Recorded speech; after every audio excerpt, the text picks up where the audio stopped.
Hi everyone, in this video I'm going to solve Cambridge IGCSE Mathematics Paper 2 Extended, which is non-calculated, in a session May-June 2025 Paper 2-2. So let's start with the first question. Question number 1, part A. Shade one more small square so that the diagram has only one line of symmetry. Okay, so let's see, the diagram has one line of symmetry. So it is 1 2 3 4 1 2 3 4. All right, so if we draw this a vertical, is that a line of symmetry? No, it's not. Horizontal is also not a line of symmetry. Let me check this one. Is that a line of symmetry? If it is a line of symmetry, then this and this and this would be the shaded one. So if we consider this as a line of symmetry, so these two are shaded symmetrical, these two are symmetrical. So the one more shaded square would be this.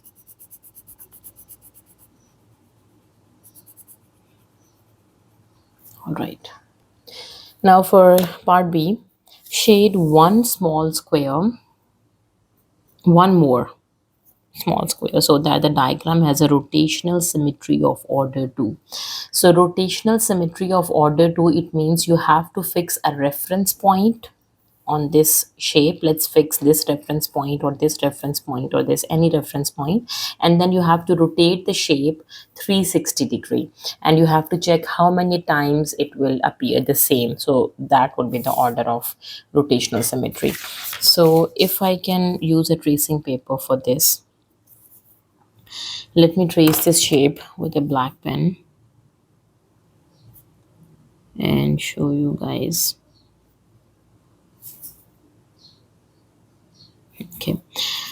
Okay, this is shaded one, this is shaded one, and this one is shaded. We have to shade one more square. Okay, if I fix this as a reference point, let me fix this as a reference point and rotate the shape. But I guess in this case, it is better to fix the center as a reference point. Yeah, this would be the center of the square. So if I rotate, this is the shape, original shape. We have to rotate it 360-degree. Okay, so let me rotate it. Wait a minute. How many times it appears the same? Wait. Right. If I can fix. Okay, let's start. It's not the same. It is the same. You can see these two and these two are the shaded one. One is the rotational symmetry of order 1. Now let's check the other one. No, it's not.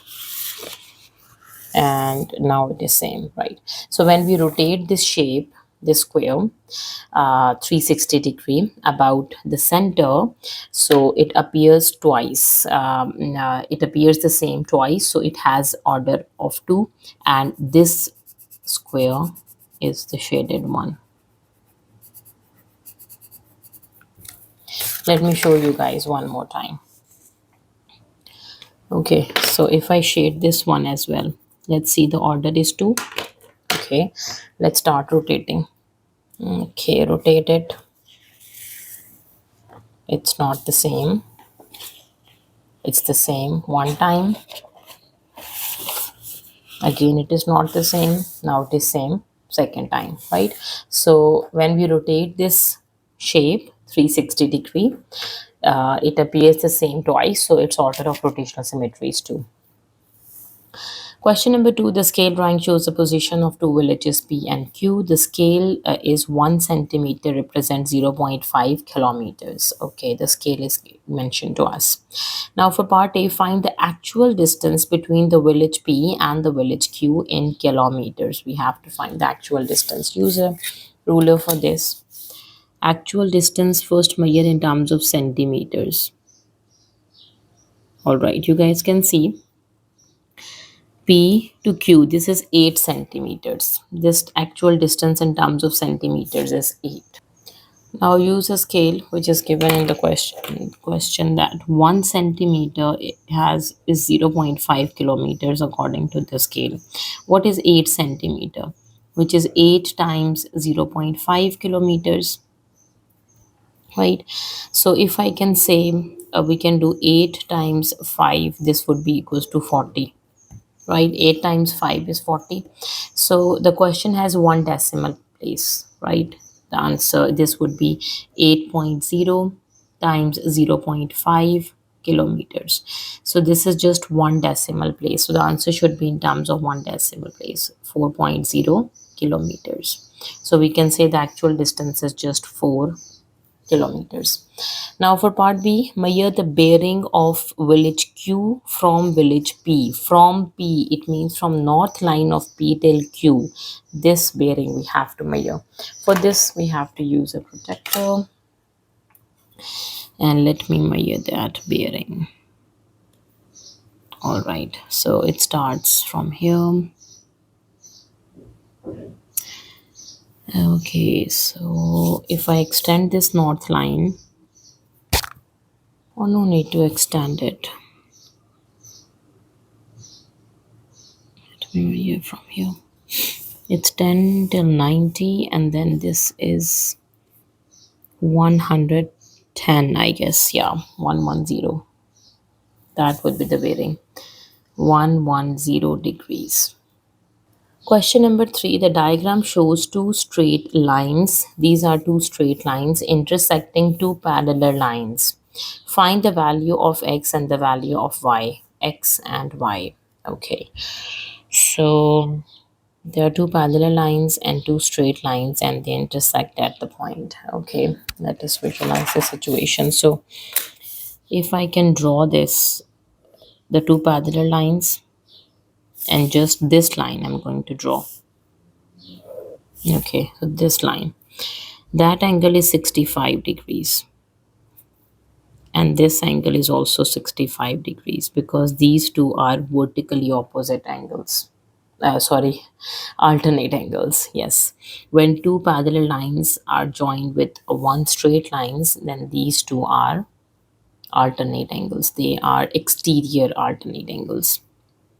This angle is outer one and this is outer one, so that angle is y. So we easily get that the y value is 65 degrees.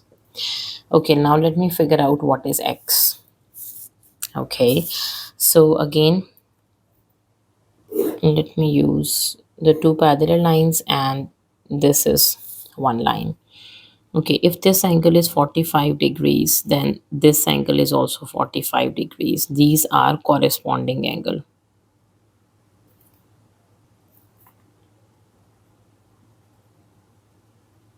Corresponding angles are equal, right?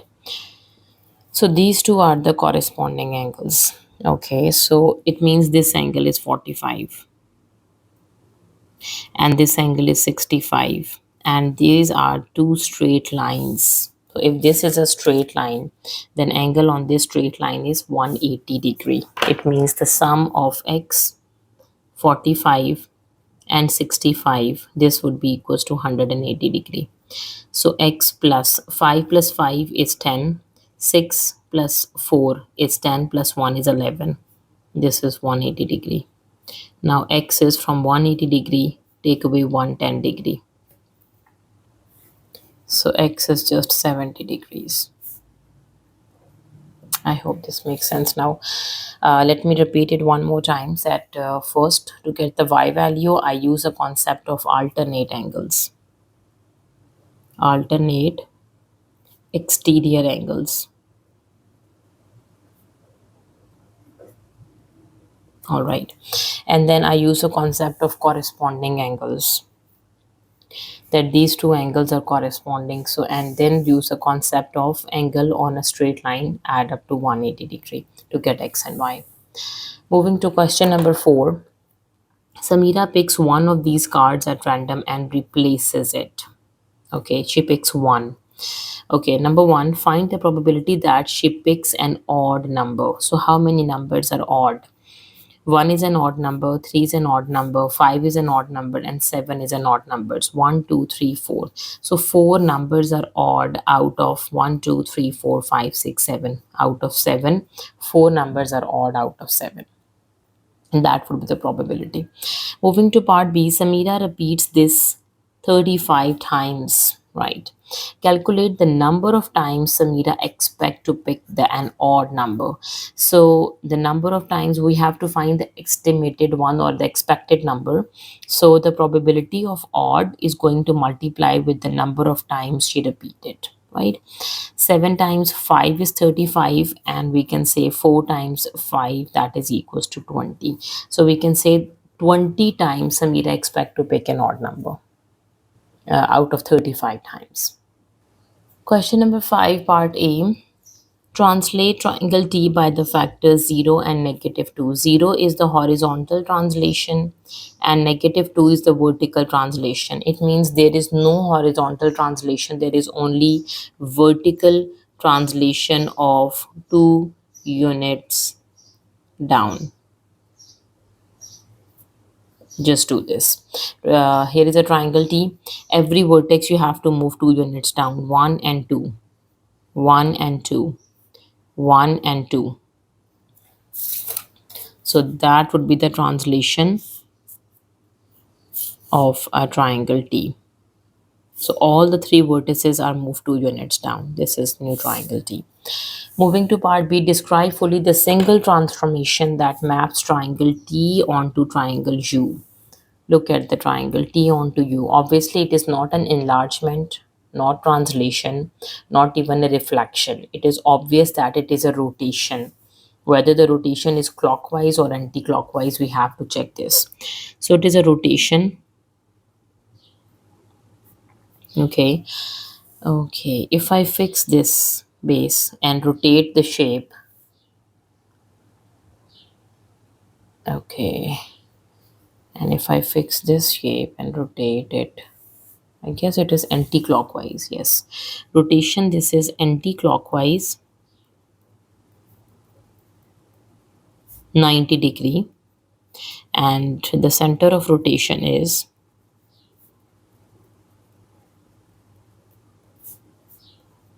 okay. So for center of rotation, again, I'm going to use a tracing paper for this.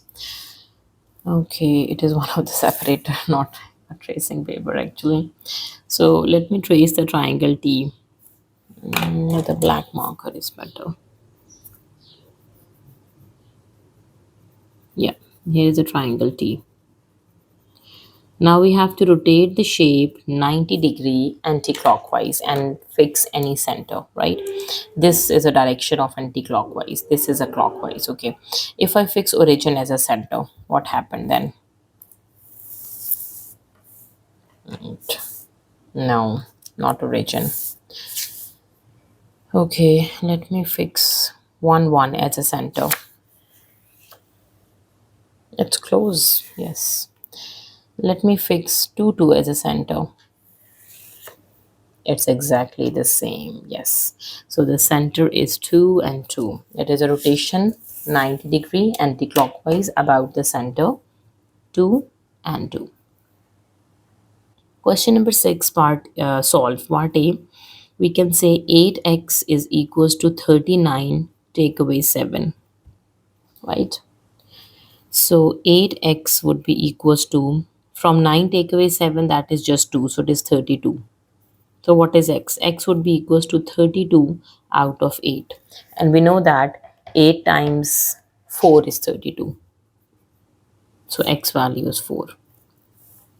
Now for part B, we have to solve this. So we can say 5y minus 1 would be equals to 24 divided by 2. This 2 is divided on the other side. 2 times 12 is 24. So 5y minus 1 would be equals to 12. Now 5y equals to 12 plus 1. Shifting the 1 on the other side, it becomes plus 1. That makes 13. So y would be equals to 13 out of 5. Question number 7. These are first 4 terms of the sequence. Part A, find the next term of this sequence, right? In 11, what we subtract to get 8, 8, 9, 10, 11, subtracting 3. 11 minus 3 is 8. 8 minus 3 is 5. 5 minus 3 is 2. And what is 2 minus 3? 2 minus 3 is minus 1. The next term is minus 1. Now for part B, find the nth term of this sequence. So then, as you can see, it has a common difference. So it is an arithmetic progression. Its nth term is a n would be equals to a plus n minus 1 into d. A is the first term of the sequence, n minus 1, and d is the common difference, which is negative 3. 11 minus 3n plus 3. So 11 plus 3 is 11, 12, 13, 14. So it is 14 minus 3n. That would be the nth term for this sequence. Right. Moving to question number 8. Find the highest common factor of 36 and 54. We have to find the prime factorization of 36 and 54 first, right? Okay, so 36, 54. 36 starting with 2. 2 times 1 is 2. 2 times 8 is 16. 2 times 9 is 18. 3 times 3 is 9. 3 times 1 is 3. Now 54. 2 times 2 is 4. 2 times 7 is 14. 2 times, not 2. Now it goes to 3 times table. 3 times 9 is 27. 3 times 3 is 9. 3 times 1 is 3. Let me write down the prime factorization of number 36, which is 2 into 2 into 3 into 3. And the number 54 has a prime factorization 2 into 3 into 3 into 3. Now for HCF, we have to pick the common factor. So 2 is common, this 3 is common, and this 3 is common, right? Now we can say the HCF of two numbers is 2 into 3 into 3. Just pick the common ones, 2, 3, and 3. So we can say 2 times 3 is 6, and 6 times 3, that is 18. So 18 is the HCF of these two numbers. Question number 9. A is the point, 3, negative 1. We have a vector AB, which is 2 minus 4, part A. EC is 2 times of AB. Find the coordinates of point C. Okay, what is AC? As we know that AC is OC minus OA, or we can say C minus A, second minus first. Every time in vectors, it's second minus first. So AC would be C minus A.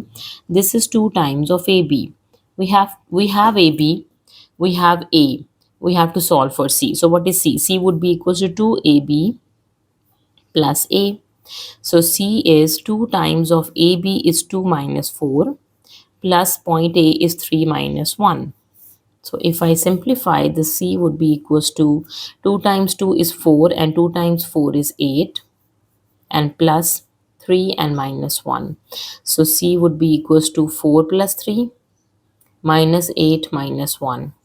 This is 7 and negative 9. These are the coordinates for number C, point C. Now for part B, the length of AB is k root 5. Find the value of k. AB is this vector. AB is a vector 2 and minus 4. We have to find out its length. So the length of AB is the magnitude, square root of x component square plus the y component square. And that is 2 square is 4, 4 square is 16. That is 20. Okay, we can write down 20 as 2 times 10 is 20. Yes, but we have to make a root 4. We can say 5 times 4 is 20. Yes, and root 5 times root 4. This is root 5, and we know that root 4 is just 2. So we have 2 root 5. So what is the k value? The k value is 2. Now for part C, P is the point on AB. There is a line AB and P is a point on it. A to P, ratio P to B is 1:3. Find the position vector of P. Okay, so for this we have a point A, which is 3 and minus 1, which is given in the question, 3 and minus 1. We have AB as well. So let me solve for B first. So as we know, AB is equals to B minus A. And AB plus A, that would be my B. AB is 2 and minus 4, plus A is 3 and negative 1. Let me solve for B here. 2 and plus 3 makes 5, and minus 4 minus 1 makes minus 5. These are the coordinates for point B. Now we have A and we have B. This is my A and that is my B. Okay. Now AB, AP. This is P minus A. Let's say P is XY. XY minus A is 3 and negative 1. So that is gonna be X minus 3 and Y minus minus plus 1. This is my AP. Now what is PB? PB is B minus P. B has the point 5 minus 5, minus P has a point XY. We are supposing that P is XY. We have to solve for that, right? Now this is going to be 5 minus X and minus 5 minus Y. All right. Let me simplify this further. We have given that AP ratio PB, this is 1 ratio 3. We can write down the ratios as a fraction. Yes. So we can say AP over PB, this is 1 by 3. Cross multiplied 3 times AP, 1 times PB. 3AP is 1 PB. And we know this is AP and this is my PB. So plug the values. 3 times of X minus 3 and Y plus 1. This would be equals to 5 minus X minus 5 minus Y. All right. This is gonna be 3X minus 3 times 3 is 9. 3Y plus 3 equals 5 minus X minus 5 minus Y. Now we can easily compare the coordinates. X with X, Y with Y. So in comparison, 3X minus 9 would be equals to 5 minus X, and 3Y plus 3 would be equals to minus 5 minus Y. So 3X plus X, shifting the X on the other side, it becomes 5 plus 9. X on the other side becomes positive, 9 on the other side becomes positive. This becomes 4X. 9, 10, 11, 12, 13, 14. This is 14. So X should be equals to 14 over 4. 2 times 2 is 4, 2 times 7 is 14, so X is 7 by 2. Same way we have to solve for Y, so 3Y, and shifting this Y on the other side becomes positive Y equals to minus 5 minus 3. Positive shift to negative. 4Y would be equals to negative 8, and Y would be equals to minus 8 over 4. 4 times 2 is 8, so Y coordinate is negative 2. So the point P has a coordinate XY, which is equals to 7 by 2 and negative 2. This is 7 by 2 and negative 2. So these are the coordinates for, this is a position vector for P. Question number 10, the diagram shows a sector of a circle center at O. The length of arc length is n pi centimeter. Find the value of n. Okay, the arc length. So arc length has a formula which is equals to radius times theta. And when theta is in radians, this formula is valid when theta is in radians. Now my theta is in degree. Theta is 45 degrees, and this would be equals to pi by 4 radians. That is a special angle. 45 is pi by 4. So plug the values in. The arc length. Arc length is n pi. This is radius is 18, and the theta is pi by 4.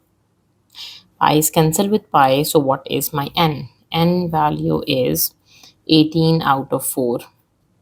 Okay, 2 times 2 is 4. 2 times 9 is 18. So that is 9 by 2. Question number 11, write the number in standard form. Okay, so move the decimal point to 1 unit, 2 unit, 3 units. 7.08 times 10 to the power 3. We are moving to the right, so it is negative 3. Now for part B, work out. Give your answer in standard form. Okay, this is in plus. Okay, and the power is 22 and 23. So we have to make the same power, whether both are 22 or both are 23. Okay, so if we subtract 1 in the power, so this is your choice whether you add 1 in 22 to make 23 or subtract 1 in 23 to make 22. This is your choice. Okay, so when we add 1, we can add 1 when we move the decimal point 1 unit to the left, right? So if I move 1 unit to the left, so it becomes 0.38 times 10 to the power 22, add 1, plus 3.8 times 10 to the power 23. This term stays the same. What I did over here, I moved the decimal point 1 unit left. And when we move to the left, we add, right? So it is 0.38 times 10 to the power 23 plus 3.8 times 10 to the power 23. Now we have the same 10 to the powers, right? We can say 0.38 plus 3.8 times 10 to the power 23 is common. 0.38 and 3.8. This is 8, 9, 10, 11, and this is 4. So 4.18 times 10 to the power 23 is the answer in standard form.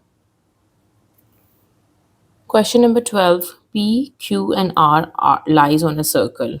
This is P, this is Q, and this is R. QR is the diameter of a circle. It passes through the center of a circle, right? And angle P, find angle P, R, and Q. Okay, where is P, R, and Q? This angle we have to find. Give a geometrical reason for your answer. Okay, so since this angle is 74, this angle is 90. Sum of all angles of a triangle add up to 180. You can easily get that angle R.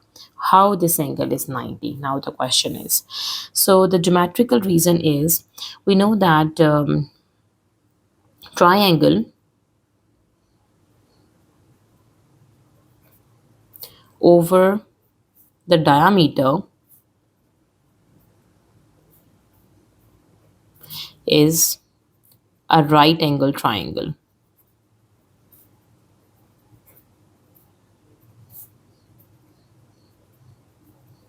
Okay, so the triangle inside the circle, basically the cyclic triangle, which is over the diameter, that triangle is a right angle triangle, and the angle opposite to the diameter is a right angle. We can say angle opposite to the diameter is the right angle.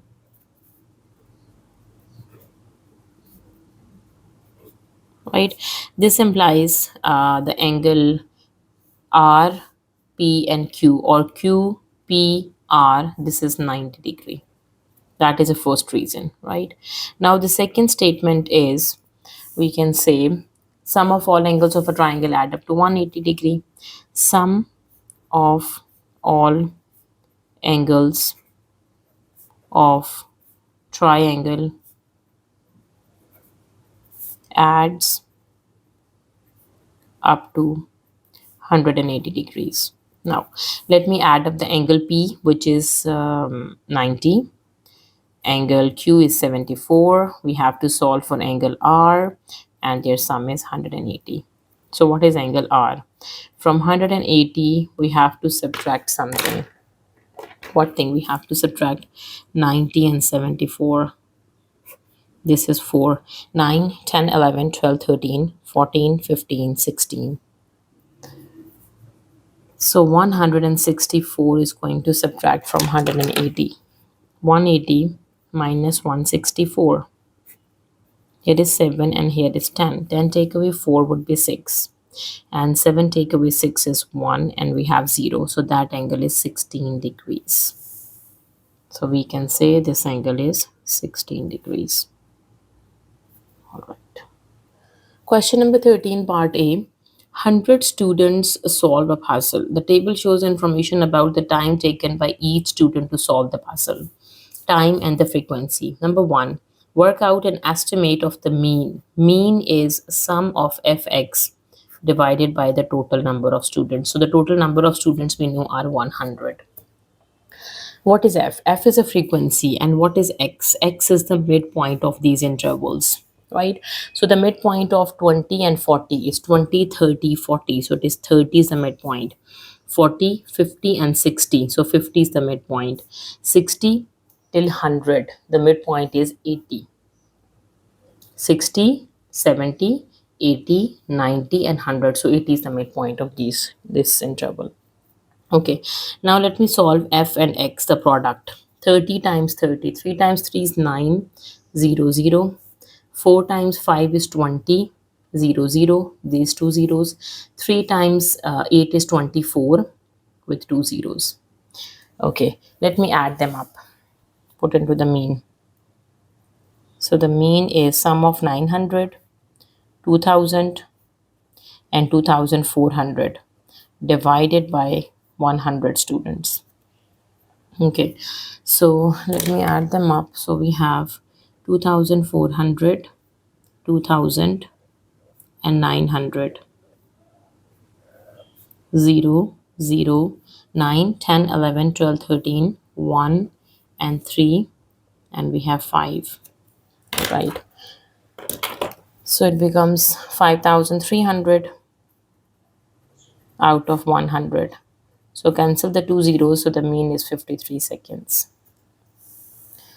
Moving to the second part, complete the histogram to show this the information in the table. For histogram, we need a frequency density, right? So the frequency density is equals to frequency over the class width. We have the frequencies of these intervals, but we do not have the class width of these intervals. So let me find out the first we have a frequencies, find out the class width, and then find out the frequency densities. Make a table. Okay. 1, 2, and 3. So we have a frequencies, we have class widths, and then we have frequency densities. Okay, let's work on it. The frequencies are 30, 40, and 40. 30, 40, 30. These are the frequencies. All right, 30, 40, and 30. Now, what is a class width? The difference between 40 and 20 is just 20. The difference between 60 and 40 is again 20, so its class width is 20. And the difference between 100 and 60 is 40, so this class width is 40. Now find out the frequency densities, which is frequency is going to divide with the class width. Frequency is 30, is going to divide with 20. 30 by 20 is 3 by 2, or we can say 1.5. 40 over 20, zeros cancel with 0 2 times. 2 is 4. So it is 4 by 2, or we can say 2. This is 3 by 4, or 3 by 4 in terms of decimal is 0 point something. 0 point, let me double check. We have 0, and then 4 times 7 is 28, it's 30. And then 4 times 5 is 20, 0 0.75, yes. Let me complete the histogram. You can see the frequency densities for the first interval 20 to 40 is 1.5. It is already done. Good. And the next interval is between 40 to 60. There is 40, there is 60. It is 2. Okay. It's 40 till 60. This is 2. Okay.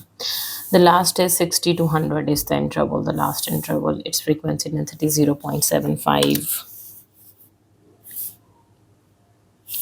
0.75, okay. This is 0.5, 0.6, 0.7. This is 0.75 in the middle.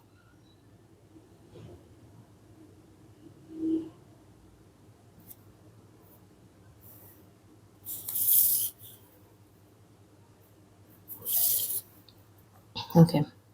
So this is how the histogram look like. Now for part B, 80 adults solved the same puzzle as the students. Okay. The cumulative frequency table shows information about the time taken by each adult to solve the puzzle, the time and the cumulative frequencies. Okay, now number one on the grade, draw a cumulative frequency diagram. All right, so we have given the cumulative frequencies and we have given the time in seconds as well. When the time is 20, the cumulative frequency is 0. Okay, when it is 40, the cumulative frequency is 12. When the time is 40, 10, 11, and 12. Okay, then the time is 60, it is 36. Okay, for 60, we have 30, 35, and this is 36. When time is 80, it is 60. Okay, time is 80. That is equals to 60s over here. Okay, time is 100, it is 74. Here the time is 100, it is 74. Here is 70, 75. One block below 75 is 74. 120, it is 80. So 120 and 80. This is 80 and here we have 120. Okay, let me draw a cumulative frequency diagram by joining all the points with the smooth hand. Yeah. Okay, now for the second part, use your cumulative frequency diagram to find an estimate for number one, the median. Median is half of 80, which is equals to 40th value we have to find on cumulative frequency diagram. Right, let me pick the 40th value. Here it is 40. So the median is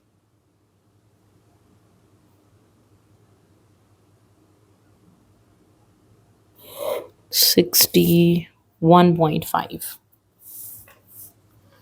61.5 seconds is the median. It might be slightly different in your case, depends on the cumulative frequency curve. Now for second part, the lower quartile. Lower quartile is 1 by 4th of the value. The total value is 80. So 4 times 2 is 8 and 0. So we have to pick the 20th value for the lower quartile. So what is the reading for 20th?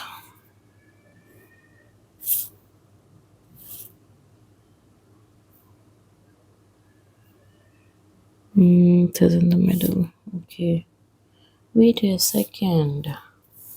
Each block representing 2. Yes, 62, 64, 66, 68, and 70. So it is 62, 63. Sorry. I thought each block representing 1. Median is 63 and interquartile range is 40, 42, 44, 46, 47. 47 is the lower quartile. Question number 14, write 0.25 recurring as a fraction. Okay, so whenever we have a recurring decimal, so we can say let x would be equals to that decimal, 5, 5. Now, 5 is a repeating digit, 2 is non-repeating. So there is just one non-repeating number. So we have to move that number before the decimal. It is just one number. So we have to multiplying by 10. Multiplying by 10. If there are two numbers, then multiplying by 100. So 10 times x is 10x. And 10 times 0.255 is 2.55. All right, now the repeating digit is just 1, which is 5. 5 is repeating, just one digit. Okay, a single digit is repeating, so again we have to multiplying by 10. Multiplying by 10. If two digits are repeating, then we have to multiplying by 100. If three, then 1000 and so on. Okay, 10 times 10 would be 100x and this is 25.55. Now we have two equations, 1 and 2. Now let me subtract two equations. Subtract equation 1 and equation 2. All right, let's do the subtraction. So 100x subtract 10x. This would be equals to 25.55 equals to 2.55. From 100 take away 10, that is 90x. 5 minus 5 is 0. 5 minus 5 is 0. From 25 take away 2 is just 23. So x would be equals to 23 out of 90. That is the fraction. 23 over 90. Question number 15. The diagram shows a graph of this function, part A. Write down the coordinates of the point where the graph crosses the x-axis. The graph cross the x-axis. It means the y component should be equals to 0. There is some x component. Okay. The graph cross the x-axis. Look at this. There is this part of the curve, it does not cross the x-axis. And here it crossed the x-axis at point 2. So 2, 0 is the coordinate. Now for part B, write down the equation of each asymptote. You have to write down the horizontal and the vertical asymptotes. Okay. So let me write down the standard, the journal form of the reciprocal function, which is y equals to a over x minus h plus k. Okay. Now we have y equals to k. That is my horizontal asymptote.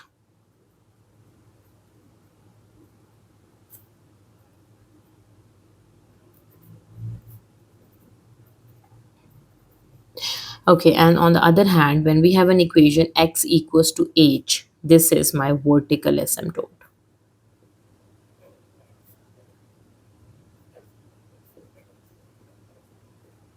Okay, so in this case, if we can rewrite y equals to a over x minus h plus k. So a value is 2. We can say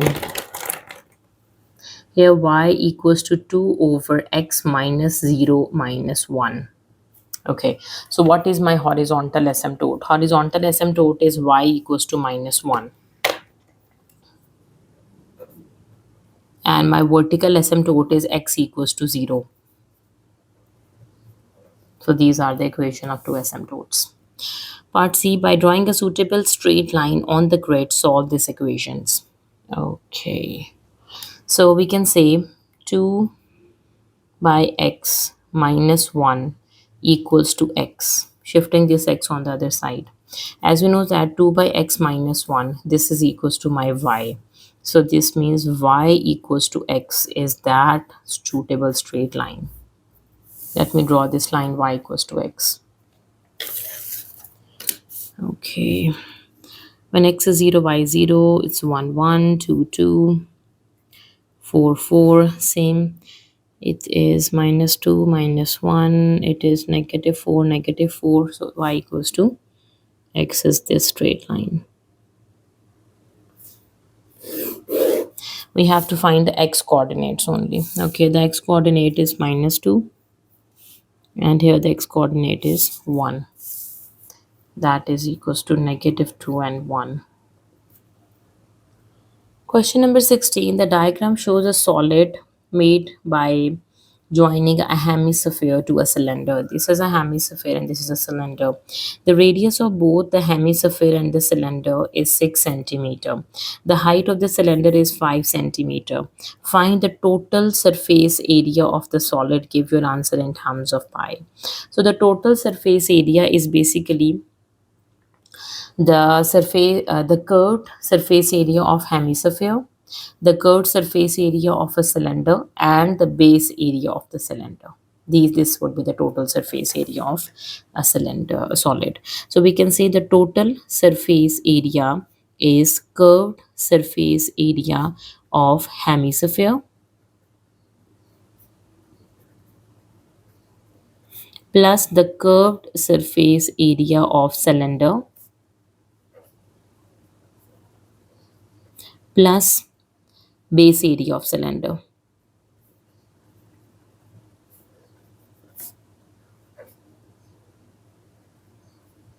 All right. So we have to write down the formulas for all of them. Okay, so let me check in the list of the formulas which is provided in the exam. First, pick the curved surface area of a hemisphere or just the surface area of hemisphere. So we have the surface area of a sphere is this, and the surface area of a hemisphere is 4 pi r square divided by 2, which is 2 pi r square. So we can say the curved surface area of a hemisphere is 2 pi r square plus curved surface area of a cylinder. Okay, so we have curved surface area of a cylinder is 2 pi r h. 2 pi r h, and the base is just a circle, so area of a circle is pi r square. So this is 2 pi r h plus 3 pi r square. In terms of pi, we have to give an answer. So we can say the radius is 6 and the height is 5. Just plug the values. So 2 pi into 6 into 5 plus 3 pi into 6 square. Because radius is 6, so take it square. Okay, so this is the total surface area becomes 2 times 6 is 12 and 12 times 5 is 60. Yes, that is 60 pi. Okay, now 6 times 6 is 36. 36 times by 3 is 36 into 3, 108. 108 pi. Right. Now in it's 60, sorry. In 108, if I add up 60, that is 168 pi centimeter square. Question number 17, find the value of number 125. 125 is, I guess, a cube of 5.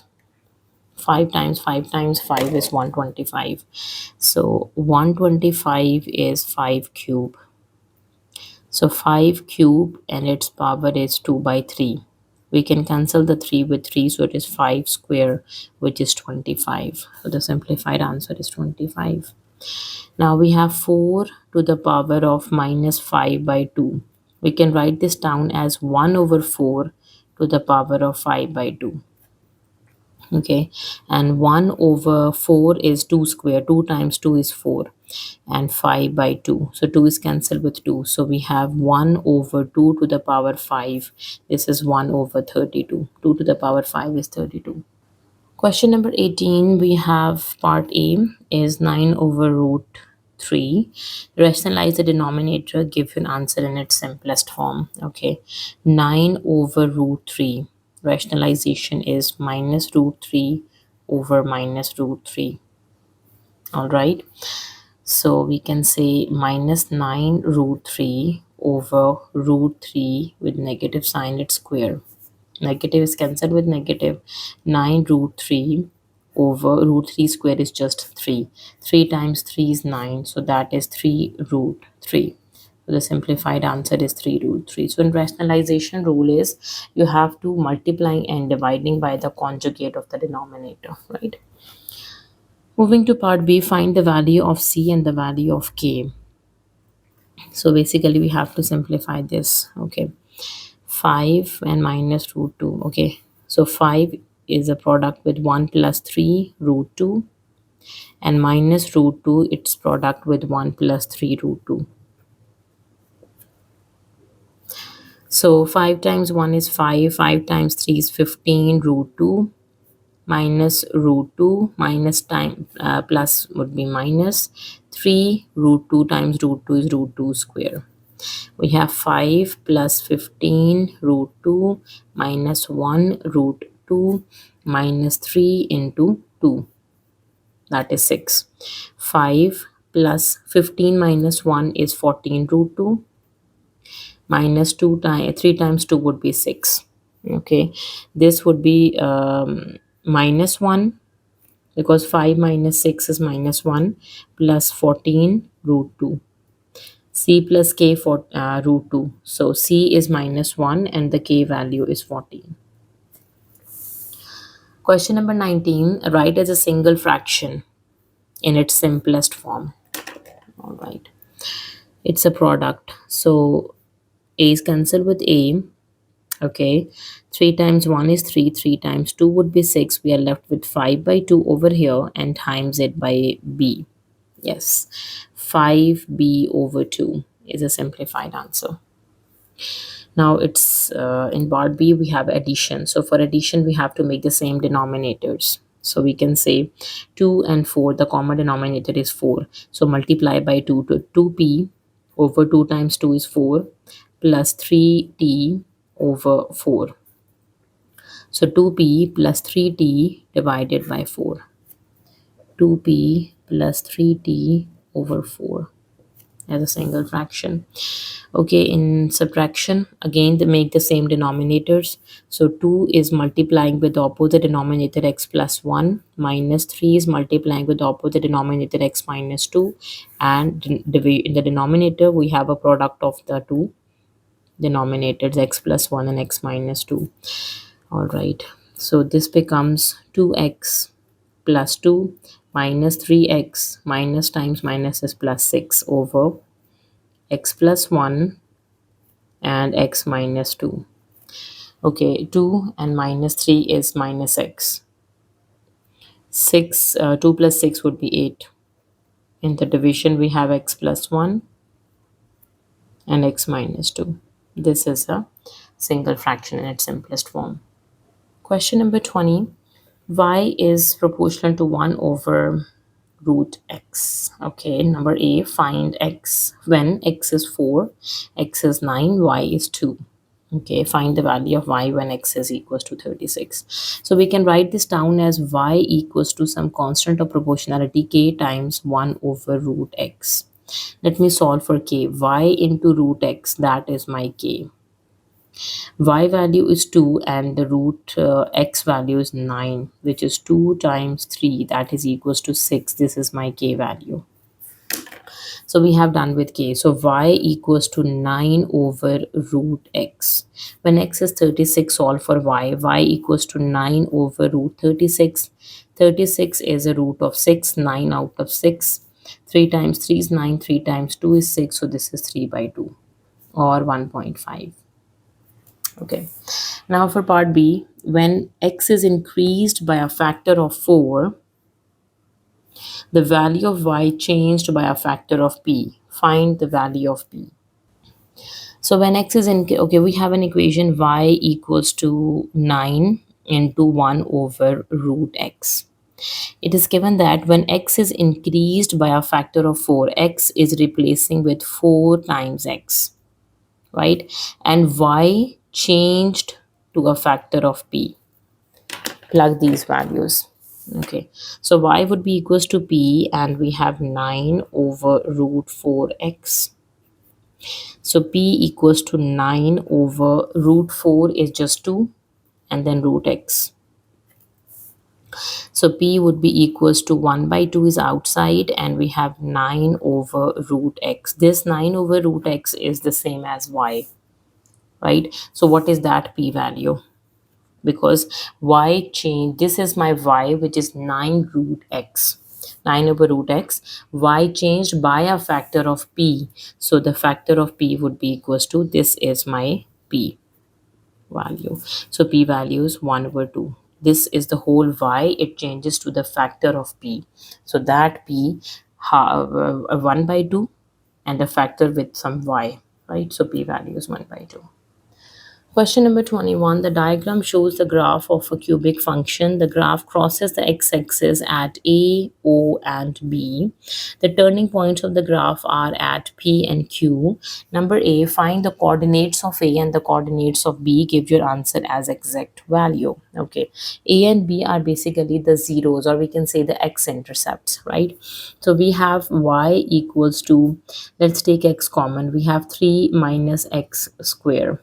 Right, so for x-intercept we have to put y would be equals to 0.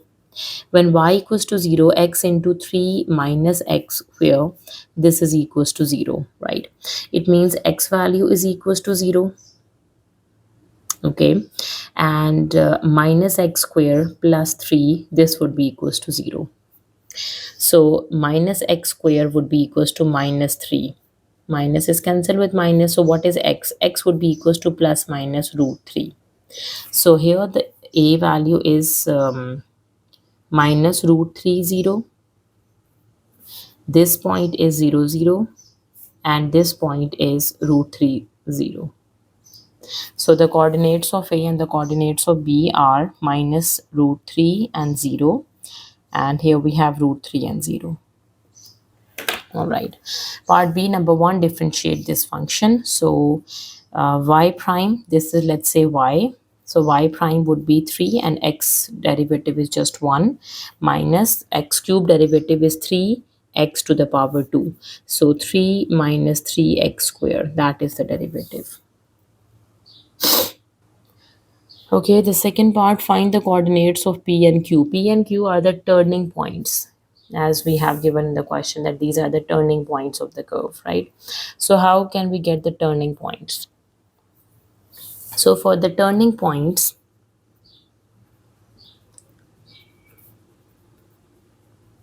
we have to put the first derivative equals to 0. That is my first derivative. 3 minus 3x square, this is equals to 0. So 3 would be equals to 3x square. 3 is cancelled with 3. 1 equals to x square. So taking a square root on both sides. So what is x? X is equals to plus minus 1. Right. And we have to find the coordinates for y as well. Okay. So here the x coordinate of p is minus 1, and the x coordinate of q is just 1 because it is on the positive side, right? Minus 1 and 1. Let me solve the corresponding y coordinates, right?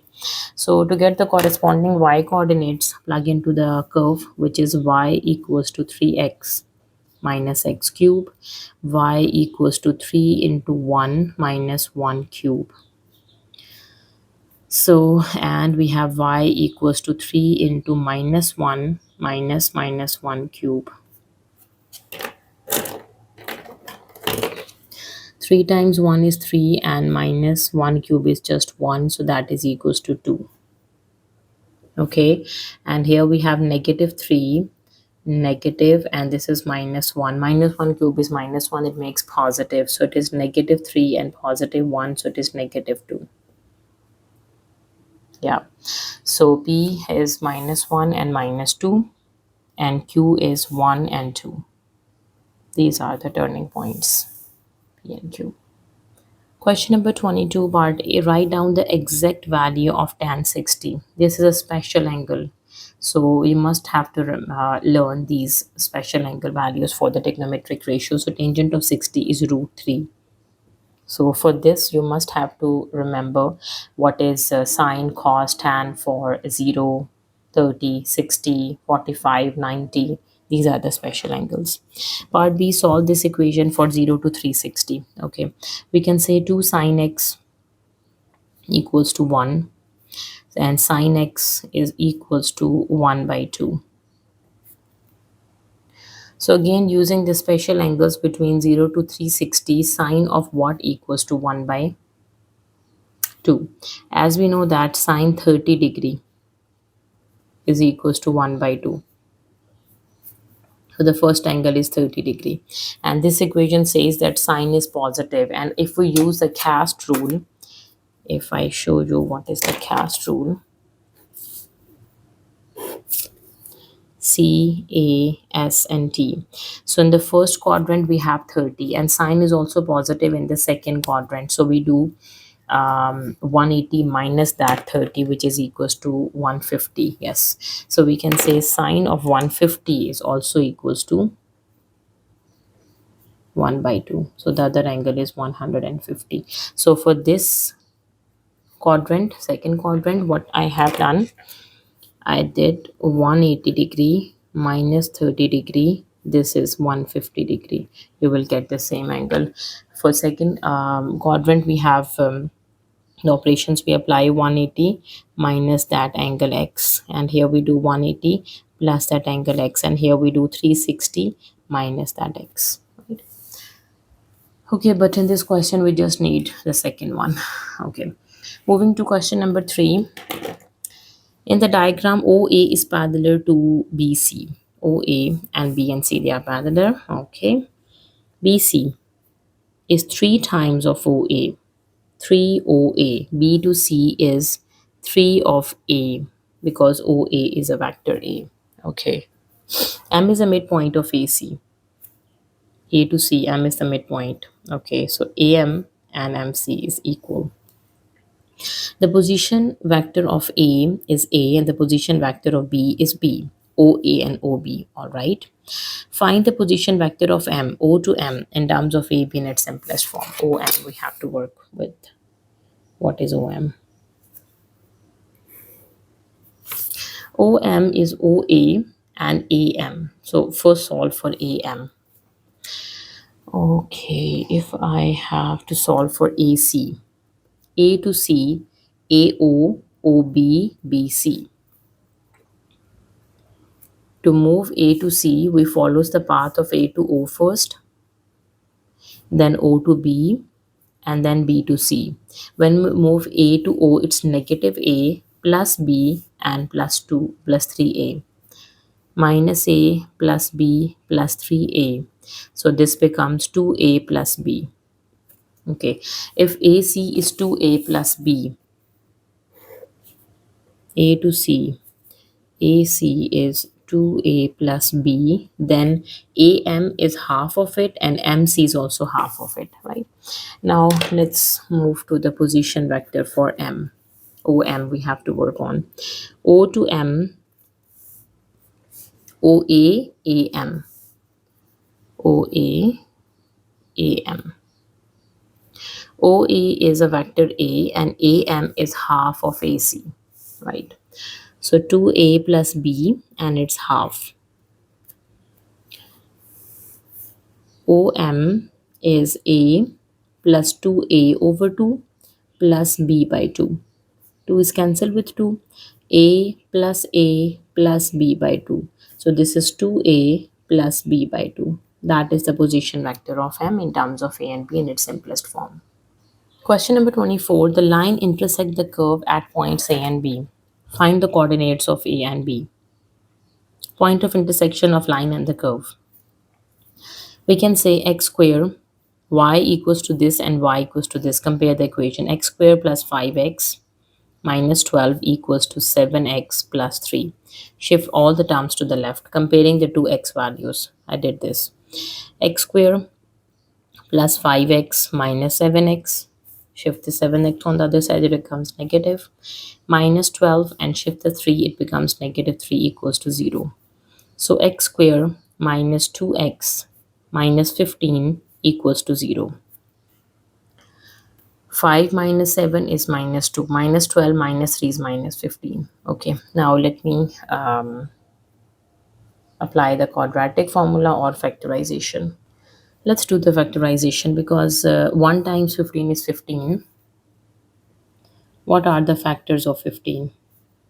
3 times 5 is 15. And when we do 3 minus 5, that is equals to negative 2. We can break the midterm negative 2 with 3 minus 5. X square plus 3x minus 5x minus 15 equals to 0. X is common, x plus 3 is left. Negative 5 is common, x plus 3 equals to 0. The two factors are x plus 3 and x minus 5. This is equals to 0. Okay, x value is negative 3 and x value is 5. So from here x plus 3 equals to 0. So we get x equals to minus 3 and x minus 5 equals to 0. From here x equals to 5, right? So now let me solve the y coordinates by plugging into the line y equals to 7x plus 3. Y equals to 7x plus 3. Y equals to 7 into minus 3 plus 3, or y equals to 7 into 5 plus 3.